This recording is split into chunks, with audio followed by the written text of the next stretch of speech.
kehadiran di kesempatan hari ini. Dan kesempatan kali ini kita masih mengangkat topik yang sama, yaitu berkaitan dengan persiapan partai politik untuk menghadapi tahun 2024 nanti. Nah, tentu saja akan kami ajak nantinya untuk bergabung di telepon kami 0811 510076 dari kesempatan Anda untuk menanyakan dengan tamu kita kali ini. Dan hari ini kami mengundang salah satu partai politik yang ada di Kota Banjarmasin. Nah, kali ini ada Pak Sirajuddin Habibie. Assalamualaikum Pak. Waalaikumsalam. Nah, Pak Sirajuddin Habibie ini adalah ketua DPD ya Pak? Ketua DPD Partai Gelora Banjarmasin. Nah, sekali lagi sebelum kita berbincang nanti dengan Pak Sirajuddin Habibie, kami mengundang Anda di 0811 51 ya, di 0811 51 0076. Dan kami ingatkan tentu saja Anda bisa bertanya mengenai persiapan partai politik untuk menghadapi 2024. Nah, kami juga ingin kita buka aja Pak masker ya, karena kita sudah bervaksin. Sudah bervaksin, insyaallah aman. Baik, ya kita tanya langsung pada beliau Pak. Sebenarnya sesuai dengan tema kita kali ini adalah persiapan partai politik dalam menghadapi tahun 2024. Nah, sebenarnya kami ingin tanya dulu Pak, karena Partai Gelora ini boleh dikatakan baru ya Pak? Iya, baru. Jadi pendirinya sendiri bulan Oktober, 20 Oktober pas Sumpah Pemuda tahun 2019. Dan alhamdulillah kita sudah mendapatkan dari Menkumham sejak tahun 2020 di bulan Juni. Jadi usia kita sudah 2 tahun. 2 tahun tidak terasa Pak. Berarti Partai Gelora ini 2 tahun. Sebenarnya Pak, tak tahu sih Pak, maksudnya kenapa bisa hadirnya Partai Gelora ini? Iya, Partai Gelora ini kan hadir sebenarnya khususnya di tingkat nasional ya. Iya. Pendirinya Anies Mata dan Pak Fahri Hamzah. Mungkin kalau biasa nonton IRC itu banyak sudah luar biasa. Termasuk diantaranya pendirinya Pak Deddy Miswar. Jadi ya, mungkin kegelisahan kawan-kawan bahwa kondisi Indonesia pada hari ini ya mungkin di tengah-tengah dunia internasional memang masih jauh tertinggal. Sementara potensinya sangat besar. Kalau ketua umum kita Pak Anies Mata menyebutnya langit kita terlalu tinggi, tapi kita terbang terlalu rendah karena melihat potensi kita. Jadi kita dari Partai Gelora ingin mengajak bangsa Indonesia, rakyat Indonesia bersama-sama bahu-membahu untuk menjadikan Indonesia menjadi kekuatan 5 besar dunia. Jadi ingin mengajak warga bangsa Indonesia ini untuk bisa nantinya agar kita ini berada di seperti orang-orang dulu itu kan. Jadi bisa ya agar punya kekuatan apalah Indonesia ini berbeda. Jadi kekuatan besar. Jadi bukan hanya ya kita mikir 5 besar lah. 5 besar. Karena ya hari ini ya, Rusia, China, India. Ketika kita mereka ini hari ini kan lagi rame lagi rame dengan kegiatan mereka. Amerika dengan ada di perairan ini itu sebenarnya kan pertaruhan supremasi. Jadi kalau kami itu istilahkan atau umum istilahkan kadang-kadang mereka yang berkelahi sebagai perang dunia kedua, kita yang kena akibatnya imbasnya kita ya, masalah ekonomi terkena juga, minyak larang. Kata kawan kita untuk mengatur tidak bisa kita ikut berperan di tidak. Mestinya kita berada di atas ya kan. Ketika kita memilih peran itu, insya Allah targetnya juga kesejahteraan untuk bangsa Indonesia. Nah, berarti ini adalah salah satu yang diinginkan oleh pendiri-pendiri Partai Gelora agar nantinya bisa Indonesia menjadi bangsa besar, 5 besar dunia lah paling tidak. Akhirnya kan seperti itu. Nah, Pak, memang kalau berbicara mengenai 5 besar dunia itu memang kalau kita masih sampai di mana nanti kita berjuang daripada pendiri-pendiri itu dari partai itu. Tapi untuk Partai Gelora sini Banjarmasin ini nanti seperti apa? Jadi memang Partai Gelora di Kota Banjarmasin memang kami sendiri kan sudah ada pernah masuk di sebuah partai politik lah. Jadi hari ini kita di Kota Banjarmasin juga ada kawan-kawan juga bergabung yang memang belum pernah berpartai juga yang sudah ada pengalaman. Keinginan kita ingin bisa berkontribusi minimal untuk mencapai yang besar itu di daerah ya. Daerah dulu di Kota Banjarmasin, apa peran kita? Nah, kita ingin agar Kota Banjarmasin ini menjadi lebih baik daripada yang saat ini. Hari kita anggaplah sudah berkembang lebih baik lah, walaupun jadi kita pindah. Banjarmasin, insya Allah peran-peran kita, masalah-masalah kota kita ingin terlibat di dalamnya dan melibatkan rakyat sebagai penerima ataupun yang menerima akibat dari kondisi-kondisi apa itu karena kebijakan pemerintah dari pusat ataupun daerah, termasuk kondisi masyarakat dari sisi ekonomi, lingkungan. Jadi masih banyak membahas climate change. Banjarmasin sudah ada pengurangan plastik, kita yang juga sampah masih jadi permasalahan. Jadi insya Allah peran-peran kita sebagai partai politik juga ingin mengambil peran di sana. Tapi tadi seperti Pak Trenjidin pandangan tadi bahwa ternyata ada sebagian orang-orang di dalam Partai Gelora ini adalah orang-orang yang pernah dulunya berada di salah satu partai yang akhirnya bergabung gitu ya, dan bergabung di Partai Gelora. Sebenarnya nanti ada, apakah sudah mudah Pak nanti ke lapangan atau mewujudkan seperti yang dikatakan oleh pendiri-pendiri tadi untuk orang-orang yang sudah pernah duduk ini Pak nanti untuk masyarakat? Sebenarnya karena dari awal hadir di Gelora ingin melibatkan peran aktif masyarakat, yang paling penting dari Partai Gelora memang berinteraksi dan terjun di masyarakat, mendengar, membaca dan melihat langsung bagaimana kondisi masyarakat hari ini. Apalagi kondisi pandemi, tambah lagi kondisi peperangan ekonomi kan, peran-peran kita ini menjadi penting. Kalau masuk ke pemerintahan lebih jauh kita mungkin bisa ikut memberikan kontribusi terkait dengan anggarannya dari pemerintah ini benar-benar tersalurkan dengan baik ke pemerintah. Ketika kita masih belum berada di legislatif atau eksekutif, ketika di dalam tentu saja kita bisa ambil peran lebih maksimal lagi ketika kita membaca anggaran 2002 APBD Kota Banjarmasin ini 1,8 triliun kemana saja? Kemana saja dari 1,8 triliun ini? Kok sampahnya masih banyak? Oh ya, jadi ini adalah sesuatu yang mungkin akan memudahkan nanti kalau untuk sesuatu mau kritisasi lah, adalah seperti untuk supaya Banjarmasin ini tetap benar-benar bersih, benar-benar apa yang diinginkan oleh pendiri-pendiri oleh Partai Gelora. Nah, sebenarnya tagline-nya apa Pak untuk Partai Gelora? Tagline-nya secara nasional memang menjadikan Indonesia lima besar dunia. Dan itu narasi yang memang disampaikan juga kepada kita, juga disampaikan juga kepada masyarakat atau rakyat. Kenapa ini menjadi penting? Dan kadang-kadang memang bahasa lima besar dunia ini agak ketinggian nih, nyambung kan masyarakat. Nah, kita gunakan bahasa-bahasa yang sederhana. Hari ini saja, ketika tidak ada peran di tingkat internasional, harga minyak naik, minyak goreng naik, itu peran-peran di tingkat nasional atau terkait dengan BBM masih ada banyak antrian. Ini yang menjadi penting. Penentu harga sawit di Singapura, padahal kita kan sudah banyak membahas bahwa penghasil sawit terbesar ada di Indonesia. Jadi kita ampunnya tidak bisa menentukan, marah-marah kita DPR RI ya. Di media kita ampunnya, kita memiliki barangnya tidak bisa menentukan sebagaimana negara-negara malah yang di sana yang menentukan. Ini kan artinya memang kita ke sana, walaupun peran kita di tingkat lokal disesuaikan dengan kondisi di daerah masing-masing. Nah, kalau seperti Pak Sudin katakan tadi, kita akan menyesuaikan nanti dengan kondisi yang ada di Kota Banjarmasin ini. Sebenarnya apa yang sudah dilakukan oleh Partai Gelora? Memang Partai Gelora 2 tahun memang sangat baru. Hari ini 1 tahun terakhir kita masih pembenahan struktur. Yang melengkapi struktur, kemudian merekrut anggota. Hari ini anggota kita ada yang terdata itu ada 1.700 anggota. Di 2 tahun kita bekerja.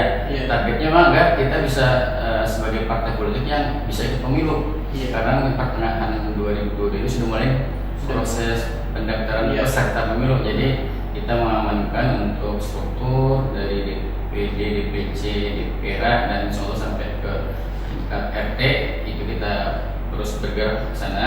Kemudian yang lainnya kita arahkan kepada kawan-kawan untuk terlibat langsung di dalam interaksi kemasyarakatan. Jadi secara personal memang masih, karena mereka juga tidak hanya sebagai anggota masyarakat. Ansi mereka ada yang aktif di Karang Taruna, mereka ada di mungkin di yayasan, mereka ada yang di dunia pendidikan, di bidang ekonomi, mereka berperan langsung, terlibat langsung. Karena dari sana nanti kita bisa mendapatkan informasi apa sih yang bisa kita berikan kontribusi. Memang pesan utamanya adalah terkait dengan ekonomi dan pemberdayaan. Jadi ini yang akan kita terus kembangkan. Yang ini sudah terlihat perannya di bidang wanita itulah ya kita membentuk dari sisi ibu-ibu lah. Iya. Karena kita juga ingin kalau menjadi lima besar dunia itu minimal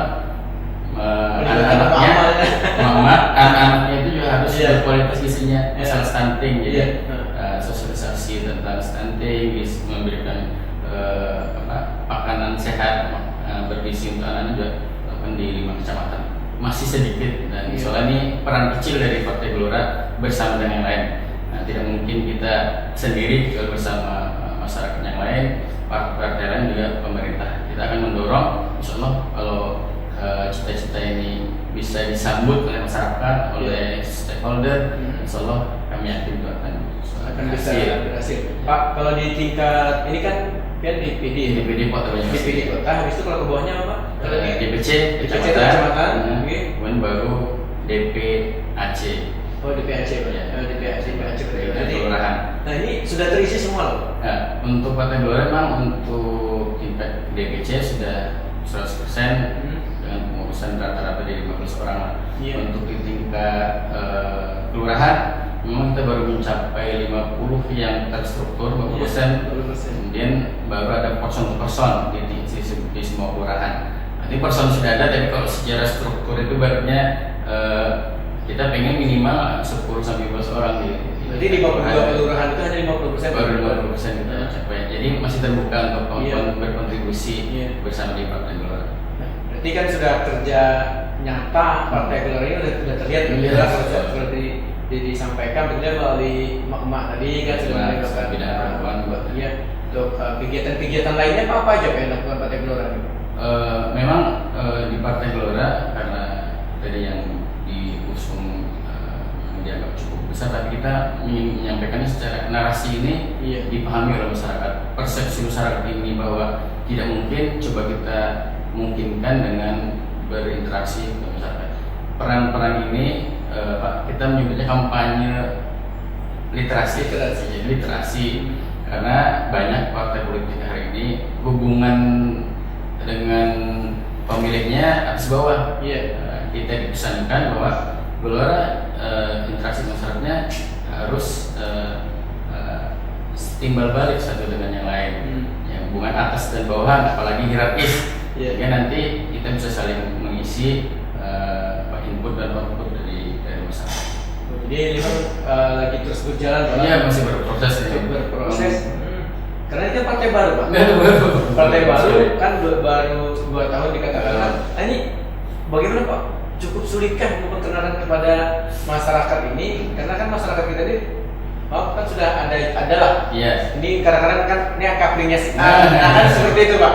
Memang ada beberapa hal ketika Partai Gelora ini hadir, itu pas pandemi. Oktober 2019 itu hadir, ketika selesai verifikasinya pun dilakukan secara online.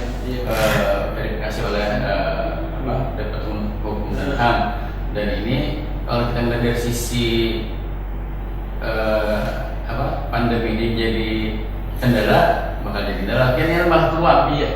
Sampai dengan bisnis. Nah, kalau orang membaca ini sebagai peluang, artinya orang bakal menyimpan nih. Makanya kita bisa sampai 1.700-an anggota itu, ya kita mengarahkan pengurus anggota untuk berinteraksi di sekitar yang punya terdekat. Dari keluarga, kawanan, lingkungan di kampung. Jadi kalau sulit ya sulit, kalau mudah insya Allah bisa, karena dengan respon yang luar biasa dari masyarakat, artinya mereka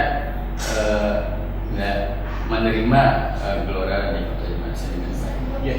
Jadi mereka bisa menerima, dan ketika kita masuk pun ke basis, karena kan ada yang punya basis, punya basis, kita masuk partai apa pulang nih, kayaknya kan muncul sebuah pertanyaan seperti itu.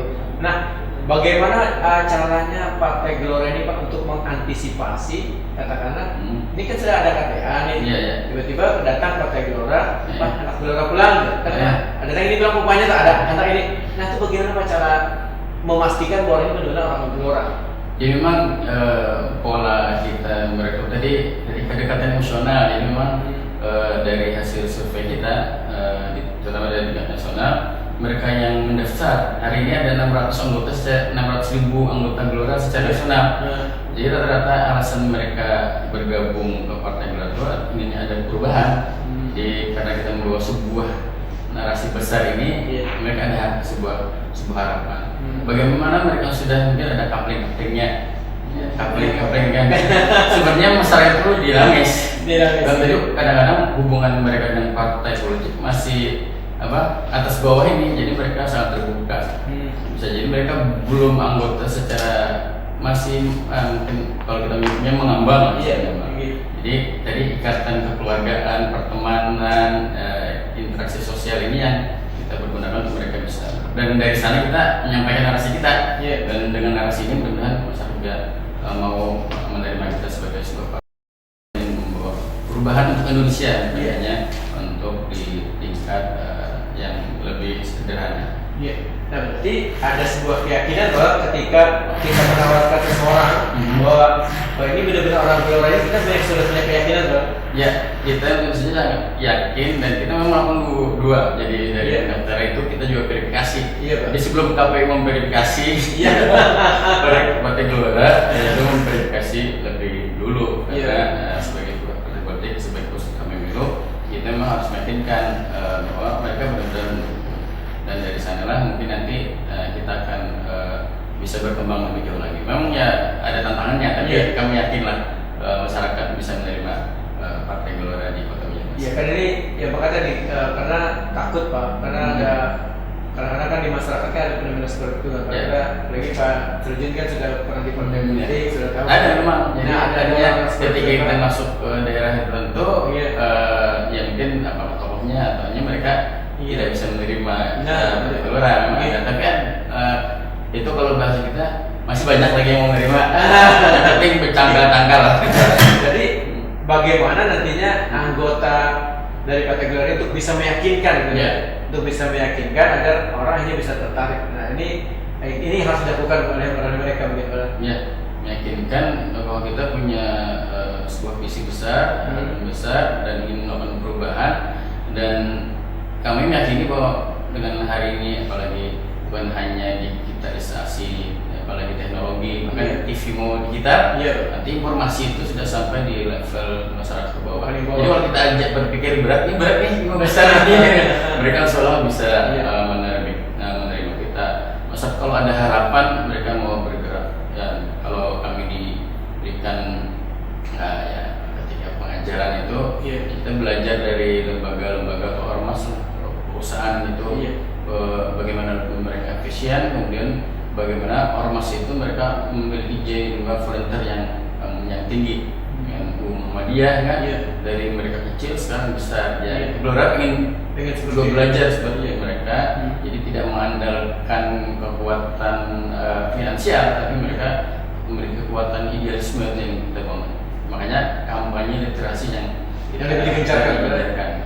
Ini cukup sulit Pak kalau literasi ini, karena kita harus masuk ke masyarakat ini Pak untuk menjelaskan yang lain-lainnya. Nah Pak, kan sekali lagi kami paling tidak agar masyarakat lah tahu bahwa ini loh partai kita sekarang, ada Partai Gelora, nanti paling tidak dilihat di 2024. Berarti ini kalau Bapak bilang tadi sudah lulus verifikasi, berarti 2024 Partai Gelora sudah mendapatkan SK Departemen Hukum dan HAM sebagai sebuah partai politik pada tahun 2020. Nanti KPU akan melakukan verifikasi peserta pemilu yang mulai pertengahan 2020 ini. Semua partai politik baik baru atau lama akan mengirim datanya lah, baik strukturnya sampai anggota. Tapi memang nanti terutama partai-partai baru akan diverifikasi itu sampai ke level anggota. Juga ada anggota Partai Gelora. Insyaallah. Itu nanti Pak yang dikhawatirkan lebih bujur lah. Ini rasanya tidak ada sudah aja. Jadi karena Partai Gelora merekrut anggotanya bukan hanya tadi face to face door to door, ada kita digitalisasi. menggunakan aplikasi Partai Gelora. Silakan kalau bergabung di app ada Gelora Indonesia Partai Gelora. Mereka yang bergabung itu biasanya ada kita minta nomor ya. Ada yang manual pakai formulir, ada yang kita memverifikasi, kita blasting. Kita blasting aja mereka. Memang ya kita punya data lah ketika mereka merespon apakah benar Anda anggota Partai Gelora. Benar, tadi memang itu yang menyauti. Nah, yang perlu kita verifikasi ke lapangan. Jadi ini hal yang seperti ini yang berbeda untuk menyiapkan nanti karena nanti akan diverifikasi. Tapi verifikasi ini kan dari DPN, kalau kita menyebut tingkat pusat DPN itu sejak milad tahun kedua Partai Gelora, kita ingin semua urusan verifikasi sudah selesai, dan itu alhamdulillah sudah kita selesaikan. Banjarmasin kita cukup memerlukan anggota 750 orang aja sebenarnya. Tapi sekarang sudah 1.700 sudah 2 kali lipat ya. Sudah aman. Tapi kan kita tidak cukup. Kita pengen target kita Banjarmasin kalau di DPN ya lolos elektoral threshold. Kalau Banjarmasin mudah-mudahan di semua dapil kita bisa memberikan kontribusi untuk 1 orang anggota DPRD kita Banjarmasin. Verifikasinya nanti perkeluarannya verifikasinya itu menyangkut semua yang struktur ke bawah lah, struktur ke bawah. Dari tingkat DPD pengurusnya, tingkat DPC. Iya. Ya, tingkat DPC tidak sampai ke tingkat kelurahan. Nah, tapi itu nanti dari perjualannya, perkantorannya, kemudian orang-orangnya, termasuk yang mungkin kalau itu relatif lah, karena kita kan sudah terbentuk lumayan lama. Kemudian yang mungkin biasanya verifikasi faktual ke anggota yang biasanya sama lah ketika pilkada kan, ada yang tidak lolos ketika diverifikasi. Ujarkan kan mendukung. Itu kalau yang kalau misalnya mencalonkan ke partai, kita harus benar-benar seperti tadi bahwa ini harus benar terverifikasi lah orang ini. Karena tidak hanya ingin lolos tapi ingin dapat dukungan. Kalau bisa sebanyak-banyaknya gabung Partai Gelora. Nah, sebenarnya katakan pada ini kalau bisa sebanyak-banyaknya bergabung ke Partai Gelora. Dan saat ini sudah 1.700 sudah, kalau itu berlebih banget. Sudah sangat verifikasi sudah memenuhi syarat. Sudah memenuhi syarat verifikasinya. Kita akan lanjutkan bagaimana nanti persiapan daripada Partai Gelora. Dan dia sudah memang disentil sedikit dalam menghadapi pesta akbar di tahun 2024, tentunya setelah yang saat ini. Baik, pemirsa Prima TV, kita lanjutkan perbincangan kita kali ini. Kita masih bersama dengan Ketua DPD Partai Gelora Kota Banjarmasin, Pak Sirajudin Habibie, dan kita masih ingin tahu sebenarnya apa saja yang sudah dilakukan oleh Partai Gelora, karena sudah disampaikan Pak Sirajudin tadi bahwa Partai Gelora ini hadir hanya 2 tahun ketika pandemi, bayangkan ketika pandemi, dan waktu itu yang sangat sulit ya. Adalah masa-masa yang sangat sulit berada di pandemi, dan tentu saja sekarang kan sudah mulai menyiapkan segala sesuatunya. Sebagaimana dengan topik kita kali ini, bahwa peran atau apa yang sudah dilakukan oleh partai politik untuk menghadapi tahun 2024 ini. Nah, kalau Partai Gelora sendiri, apa yang sudah harus dilakukan? Jadi kalau tadi awalnya kita sudah mulai merekrut anggota, kemudian merekrut pengurus, kemudian di level DPD sampai di PAC dan sampai di KPRT, kita juga sudah melakukan proses rekrutmen bakal calon anggota legislatif. Karena menurut kami ini juga menjadi salah satu potensi besar untuk merekrut anggota nantinya. Jadi mereka kita yang baik dari pengurus ataupun tokoh-tokoh yang kita kenal. Kita memang belum membuka untuk bakal calon yang secara terbuka. Ini masih di sekitaran pengurus maupun orang-orang yang kita kenal, yang kita ajak. Soalnya nanti ke depan kita akan juga membuka, menawarkan kepada masyarakat mereka yang mau mengambil peran di pemilu 2024, sehingga dengan itu insya Allah kita optimis lah ketika kita maksimal merekrut bakal calon anggota legislatif juga akan mendongkrak suara Partai Gelora ini. Nah, sebenarnya figur seperti apa Pak yang nantinya sudah ini diancang-ancang oleh Partai Gelora? Saya kira bisa Partai Gelora ini melekat di masyarakat. dari rekrutmen yang kita lakukan memang sangat variatif lah. Sangat variatif. Jadi karena diawali dari kita digital lingkungan terdekat kita, apakah itu keluarga, kawan-kawan ataupun dari masyarakat umum, itu anggota memang kita terbuka secara umum. Secara kemudian dari sana figur-figur ini ya kita lakukan seleksi dari sisi waktu kapasitas mereka, kualitas mereka, dari kemampuan, dan mereka jaringan mereka. Ya mungkin kita buka-buka dikit lah. Ya, salah satu bakal calon legislatif kita, mereka berkenan mencalonkan diri. Mereka masih sangat muda dan ya, karena juga memiliki keluarga besar. Jadi kalau mereka keluarga di lingkungan mereka ada bahkan mereka sampai yang terdata 500 orang keluarga. Jadi kita pertanyaannya kadang-kadang kan bagaimana ini bisa kalau ada hubungan, sementara masyarakat kadang-kadang apa nih yang kami dapat? Nah salah satu caranya ya memang ikatan emosional keluarga ini yang akan kita dorong sehingga ya nanti ketika pemilu harapannya mereka lebih intensif lagi lewat keluarga lain yang menyebar ke masyarakat. Keluarga dulu diikuti. Keluarga dulu diikuti. Yang lain karena kita kembangkan berjalan dengan waktu. Nah berarti sudah ada kriteria pada khusus pada untuk orang. Siapa tahu nanti yang di luar sana ada yang mau bergabung lah. Karena bergabung Partai Gelora sebenarnya syaratnya selain pada itu apa aja? Nah misalnya gitu.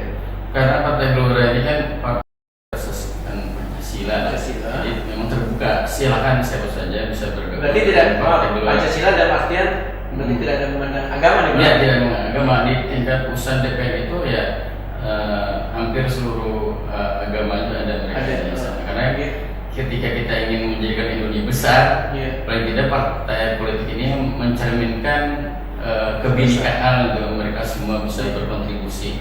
Karena memang ya semua warga Indonesia masing-masing memiliki kapasitasnya, kontribusi yang bisa mereka berikan. Sama di Kota Banjarmasin kita terbuka untuk mereka ingin berkontribusi kepada bangsa dan negara Kota Banjarmasin melalui Partai Gelora. Jadi tidak memandang suku, ras maupun apa. Jadi Partai Gelora siapa yang hendak silakan, asalkan bujur-bujur orang warga negara Indonesia gitu.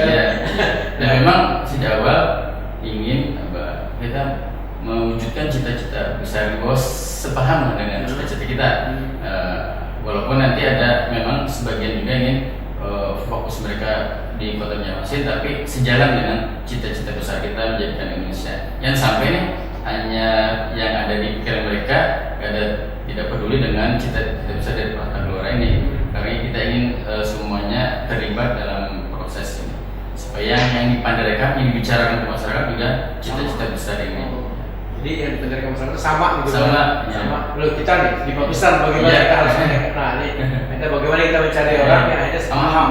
Bila di daerah yang penghasil karet, mereka mungkin karena paham nggak bisa punya. Tiba-tiba aja harga karet ini lah, amunnya kita negara halus, kalau menentukan harganya yang murah terus murah. Jadi kita bisa mengambil peran menaiki ekonomi yang besar, makanya kita Gelora yang dicapai termasuk diantaranya terkait dengan teknologi, ekonomi, dan militer. Salah satu target Partai Gelora juga memperbesar militer. Karena hari ini ya orang ada wani pang bahasa Banjar tidak berani melakukan invasi dan lain-lain ketika mereka punya persenjataan yang cukup. Tapi kalau bina halus kecil mereka jadi teknologi hari ini terus berkembang. Ekonomi memang kita harus menunjukkan kapasitas itu sudah masuk G20. Insyaallah kita yakin optimis dan termasuk diantaranya terkait dengan masalah militer. Indonesia harus kuat militer. Berarti Indonesia harus kuat dan juga harus didukung oleh orang-orang yang di Partai Gelora tadi yang memiliki keyakinan sama dengan cita-cita kita. Nah, Pak, berarti kan 2024 kan tinggal beberapa. Kalau boleh kita katakan kata orang politik itu kan waktu terus berjalan. Kayaknya 2024 sudah parah. Benar yang tidak ada kan masih 2 tahun lagi kan biasa gitu. Nah, ini waktu yang tinggal sedikit ini berarti sudah siap untuk para calon-calonnya.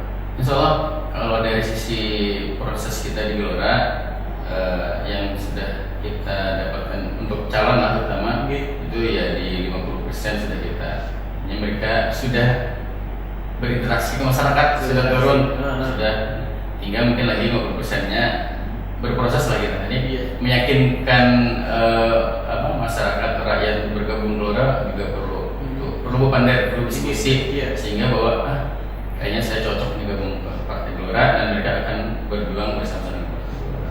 Nah, bagaimana Pak dengan yang perempuan sampai berapa Pak? Sudah mencukupi kan 30% atau berapa persen Pak? Dari struktur pengurus memang mutlaknya 30%. Untuk calon ada beberapa kecamatan yang sudah full 30%, ada masih belum. Tapi kita teruslah jadi berproses. Silakan. Silakan yang mau bergabung, silakan kita bahas ini. Ayo berdiskusi untuk Banjarmasin dan Indonesia. Nah, berarti bagi kita ada peluang. Masih cukup banyak peluang, walaupun tadi kan sudah 1.700 orang yang bergabung, dan itu pun juga melalui seleksi, agar nanti mereka bisa duduk di dapil mana, itu kan masih fleksibel aja kan, masih fleksibel. Ini rata-rata banyak pembinaan atau latihan Pak nanti? Mungkin akan tahun 2024 kita harus latihan pembinaan ya, hasilnya gitu. Memang kita tidak spesifiknya, terkait dengan jumlah saja kita efektifkan, terkait dengan banyak pembinaan atau banyak kan kita ingin mereka berkontribusi. Yang 50% yang kita rekrut, ya kita juga terus mengevaluasi, ada pertemuan rutin kita terkait dengan kinerja. Artinya bagaimana mereka membangun jaringan, bagaimana mereka merekrut anggota, bagaimana mereka berinteraksi di masyarakat, sehingga apa yang kita cita-citakan tadi supaya ada wakil di semua kecamatan di Partai Gelora itu terukur. Kadang menghayal di dalam jadi mereka juga kita minta berinteraksi dan terus melakukan berkontribusi untuk mengembangkan struktur ataupun anggota dan siap mendukung mereka sebagai calon. Nah, berarti mereka sudah siap untuk mendukung mereka untuk calon, untuk para calon ini, walaupun nanti ada orang-orang terdekat dulu lah, yang paling tahu lah dengan Partai Gelora ini sebelum dikembangkan, sudah seperti itu Pak. Nah, sebenarnya targetnya seperti apa Pak Banjarmasin ini? Banjarmasin Tengah ini cukup sikum aja kah, atau target dari Partai Gelora sendiri apa? Sebagai sebuah partai baru, bahkan dari tingkat nasionalnya kita memang targetnya lolos elektoral. Banjarmasin agak lebih berani nih, tiap dapil 1 kursi lumayan, artinya 10% kursi kan per 5 lah, 5/45. Jadi kita ingin setiap dapil itu ada terwakili 1 orang dari Partai Gelora. Jadi target Kota Banjarmasin. Mudah-mudahan dikabulkan Allah dan didukung masyarakat. Nah ini kita kan harus, karena sudah kerja keras nih Pak, kerja keras selama 2 tahun ini kan sudah membuahkan hasil, karena tadi anggotanya sudah cukup lah, sudah melebihi daripada target. Mungkin 5 kecamatan nantinya akan mewakili warga di 5 kecamatan itu berada di legislatif, mewakili masyarakat yang ada di Kota Seribu Sungai ini. Nah ini yang diinginkan Partai Gelora itu seperti apa Pak? Apakah nantinya pemilihnya di ibu-ibu aja, bapak-bapak aja? Karena sampai saat ini kan masing-masing mengklaim kita anak muda lah. Nah salah-salahnya kan anak muda seberatan. Dari Partai Gelora karena tadi dari pengurusnya, kemudian anggotanya, kemudian termasuk bakal calon legislatifnya itu juga variatif. Ada perempuan, ada yang muda, ada yang senior, dan lain-lain, sehingga tidak ada secara spesifik kita muda aja. Tapi memang kita rata-rata di tingkat nasional 60% anggota kita tuh dari usia 18 hingga 42 tahun. Memang ini potensi besar suara yang harus sebenarnya kami Partai Gelora juga harus mengolahnya. Para pemilih pemula ini juga menjadi target yang mungkin bahkan ketika kita mengajak diskusi literasi narasi kita mungkin akan lebih mudah. Walaupun masyarakat yang lain juga mungkin dengan bahasa yang lebih sederhana mungkin akan juga bisa menerima apa yang jadi gagasan besar kita. Nah ini kan makanya tadi sebenarnya kita sampaikan tadi Pak, bahwa rata-rata kan partai politik itu sudah mengklaim bahwa ini partai ini nantinya bahasnya kita ke anak muda, ini. Nah, berarti kan sudah ada klaim-klaim dari masing-masing. Berarti bagaimana lah ini akhirnya Partai Gelora ini dapat apa gitu? Jadi mungkin klaim-klaim itu wajar lah bagi sebuah partai politik untuk memotivasi mereka untuk bekerja dan mereka mungkin memiliki target-target masing-masing. Tapi pada realitasnya di lapangan itu akan sangat dinamis. Sebagaimana dinamisnya partai politik terkait dengan kebijakan keputusan-keputusan. Dengan dinamis ini biasanya ya baca mana nih potensi peluang nih. Kalau tadi di lingkungan tertentu memang belum bisa menerima, mungkin di lingkungan lain bisa menerima. Jadi tidak kita ditolak nih di kalangan muda, tinggalkan. Yang menyerah mungkin di yang lain akan diterima. Semua potensi itu kita harapkan bisa supaya Gelora ini juga mencerminkan warna dari warga masyarakat juga.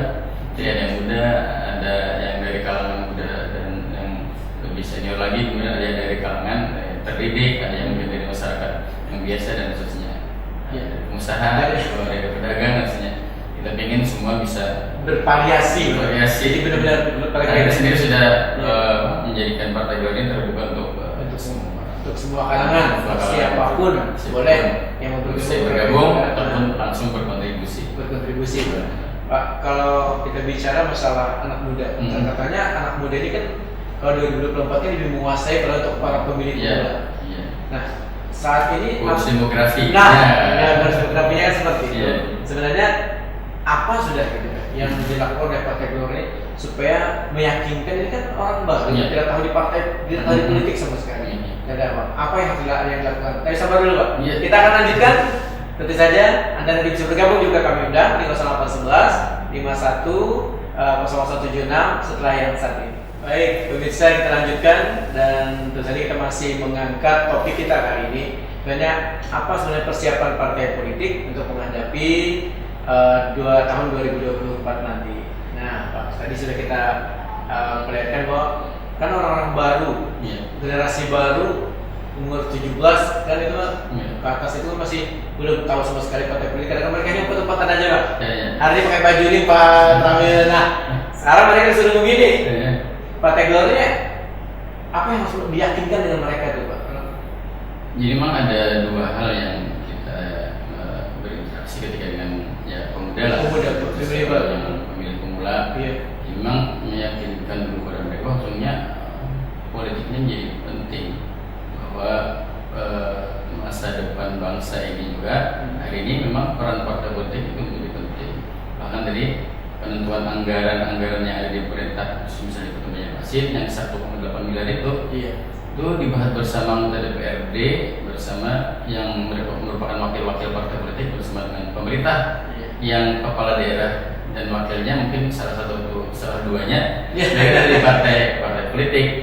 Sehingga kalau kita ingin mengambil peran kepada kemasyarakatan, kemudian bagaimana agar kota lebih baik lagi, ya salah satunya dengan langsung terlibat di dunia politik. Dan kami juga memberikan pengarahan pada anak-anak struktur bahwa ketika kita itu bisa berkontribusi maksimal, karena mungkin kita secara pribadi kalau hendak menyumbang kemasyarakatan dengan gaji yang ada itu sebulan mungkin berapa 1.000 atau mungkin sampai jutaan.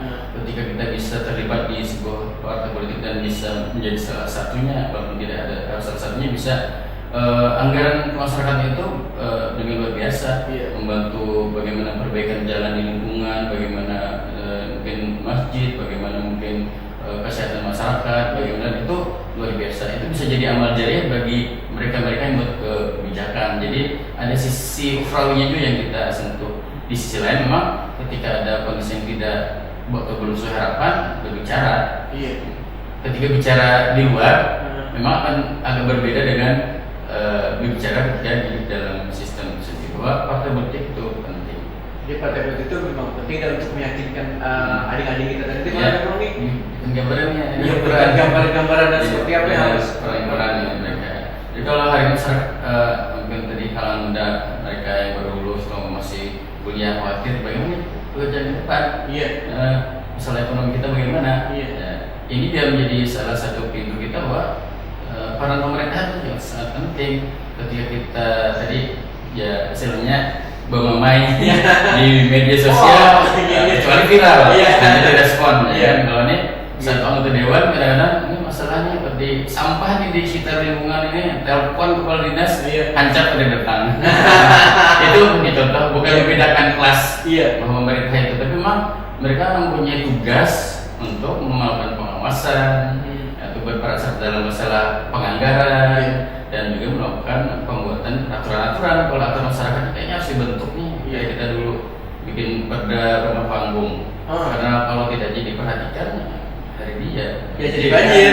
Tiga pengawasannya aja. Perda ini untuk ini kayaknya harus kita atur nih, kalau ada campur masyarakat, rusak masyarakat. Ya itulah bagian peran-peran, situlah peran partai politik dan mereka yang menjadi wakil-wakil masyarakat di partai politik. Dan nanti salah satunya peran dari Partai Gelora. Insya Allah kita membicarakan literasi narasi ini kepada kalangan muda, mereka juga mulai politik, tidak menjauhi. Memang ada di kalangan tertentu menyampaikan ya politik itu kotor. Sebenarnya kan politik ini kan pisau bermata dua. Tergantung penggunanya, apakah untuk memasak sebagai seorang chef, apakah digunakan untuk membunuh. Nah, kan politik ini sebagai alat sarana, tergantung bagaimana digunakan. Jadi jangan sampai tadi Bapak tuliskan tadi bahwa ini partai politik ini begini. Dan ternyata kan partai politik kan di sisi bagusnya itu kan banyak gitu kan. Baik, termasuk kalau menjadikan amal jariah bisa. Membuat amal jariah, misalnya membuat kita ingatkan rumah sakit kan baru berdiri. Ide besarnya sejak beberapa tahun yang lalu.